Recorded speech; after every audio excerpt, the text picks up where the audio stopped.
Readings by Danielson.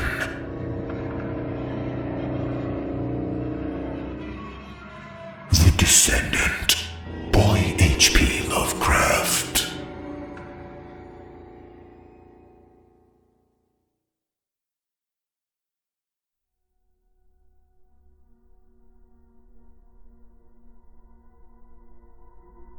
In London, there is a man who screams when the church bells ring. He lives all alone with his streaked cat in Gray's Inn, and people call him harmlessly mad. His room is filled with books of the tamest and most puerile kind, and hour after hour he tries to lose himself in their feeble pages. All he seeks from life is not to think. For some reason, thought is very horrible to him, and anything that stirs the imagination he flees as a plague. He is very thin and grey and wrinkled, but there are those who declare he is not nearly so old as he looks. Fear has its grisly claws upon him, and a sound will make him start with staring eyes and sweat-beaded forehead. Friends and companions he shuns, for he wishes to answer no questions. Those who once knew him as a scholar and aesthete say it is very pitiful to see him now. He dropped them all years ago, and no one feels sure whether he left the country or merely sank from sight in some hidden byway. It is a decade now since he moved into Gray's Inn, and of where he had been he would say nothing till the night young Williams brought the Necronomicon. Williams was a dreamer and only 23, and when he moved into the ancient house he felt a strangeness and a breath of cosmic wind about the grey wizened man in the next room.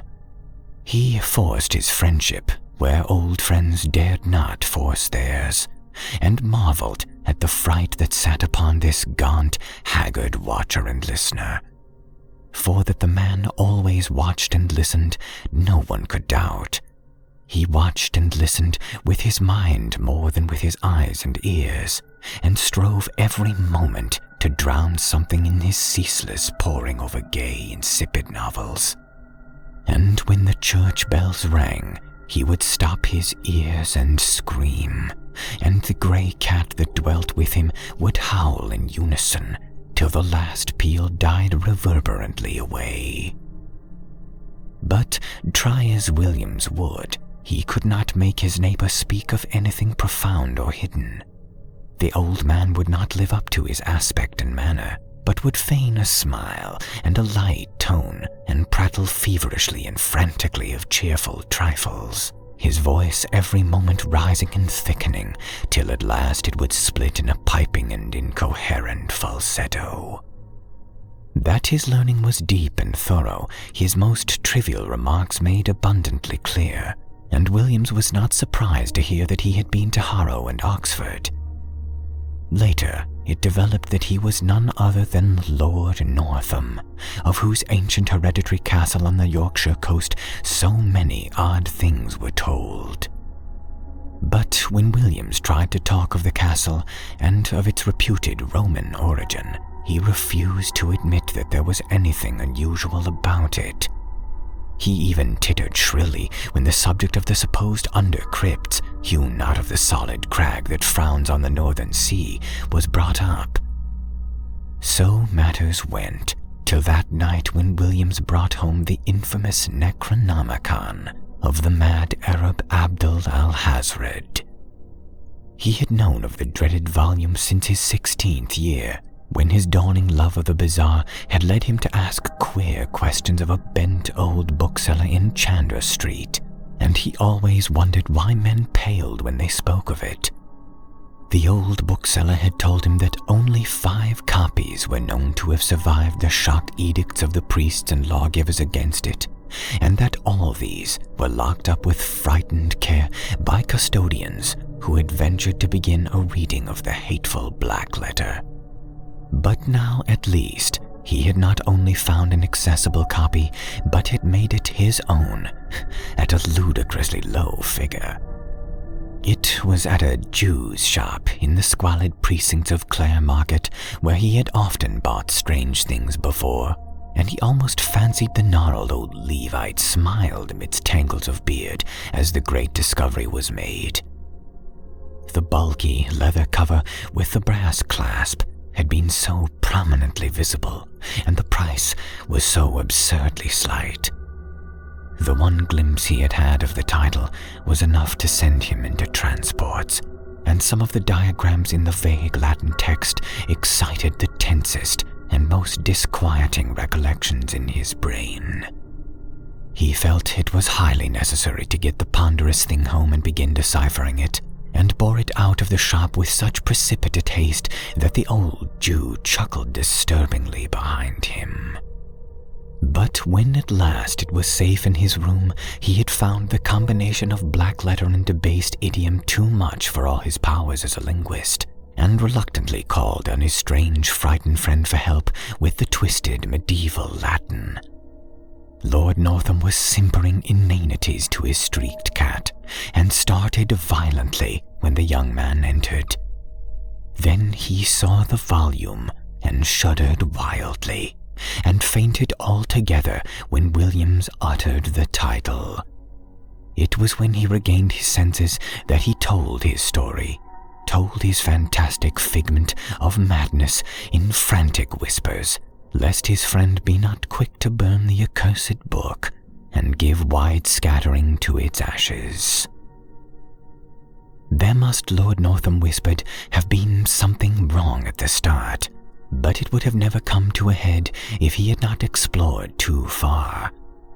He was the 19th Baron of a line whose beginnings went uncomfortably far back into the past, unbelievably far, if vague tradition could be heeded, for there were family tales of descent from pre-Saxon times, when a certain Cneius Gabinius Capito, military tribune in the 3rd Augustan Legion, then stationed at Lindum in Roman Britain, had been summarily expelled from his command for participation in certain rites unconnected with any known religion. Gabinius had, the rumor ran, come upon a cliffside cavern where strange folk met together and made the elder sign in the dark. Strange folk whom the Britons knew not save in fear, and who were the last to survive from a great land in the west that had sunk, leaving only the islands with the raths and circles and shrines of which Stonehenge was the greatest. There was no certainty, of course, in the legend that Gabinius had built an impregnable fortress over the forbidden cave and founded a line which Pict and Saxon, Dane and Norman were powerless to obliterate, or in the tacit assumption that from this line sprang the bold companion and lieutenant of the Black Prince whom Edward III created Baron of Northam. These things were not certain, yet they were often told, and in truth the stonework of Northam Keep did look alarmingly like the masonry of Hadrian's Wall. As a child, Lord Northam had peculiar dreams when sleeping in the other parts of the castle, and had acquired a constant habit of looking back through his memory for half-amorphous scenes and patterns and impressions which formed no part of his waking experience. He had become a dreamer who found life tame and unsatisfying, a searcher for strange realms and relationships once familiar, yet lying nowhere in the visible regions of Earth.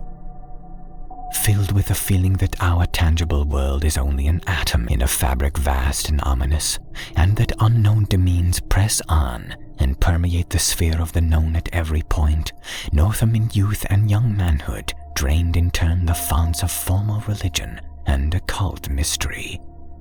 Nowhere, however, could he find ease and content, and as he grew older, the staleness and limitations of life became more and more maddening to him.